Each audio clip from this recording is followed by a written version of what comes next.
বাগুইআটিতে promoter কিশোর হালদারকে মারধর কাণ্ডে অধরা তৃণমূল কাউন্সিলর সমরেশ চক্রবর্তীর বাড়িতে নোটিশ বাগুইআটি থানার পুলিশের। প্রমোটার মারধর কাণ্ডে এখনো পর্যন্ত দুজনকে গ্রেফতার করেছে বাগুইআটি থানার পুলিশ।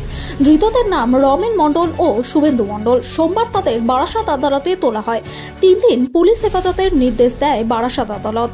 প্রমোটার কিশোর হালদারকে মারধর কাণ্ডে বিধাননগর পৌর নিগমের 9 নম্বর ওয়ার্ডের কাউন্সিলর সমরেশ চক্রবর্তী সহ বেশ কয়েকজনের বিরুদ্ধে রবিবার বাগুইআটি থানায় অভিযোগ দায়ের করেন আহত প্রমোটার। এরপর দুজনকে গ্রেফতার করে বাগুইআটি থানার পুলিশ। কাউন্সিলর সমরেশ চক্রবর্তী সহ বাকিদের খোঁজে তাদের বাড়িতে যায় পুলিশ।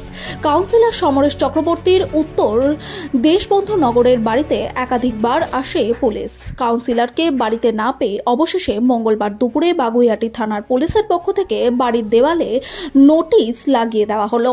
তাকে বাগুইআটি থানায় দেখা করার কথা বলা হয়েছে। প্রমোটার কিশোর হালদারকে মারধর কেসে কাউন্সিলর সমরেশ চক্রবর্তীকে জিজ্ঞাসাবাদ করতে চায় বাগুইআটি থানার পুলিশ, উল্লেখ রয়েছে নোটিশে।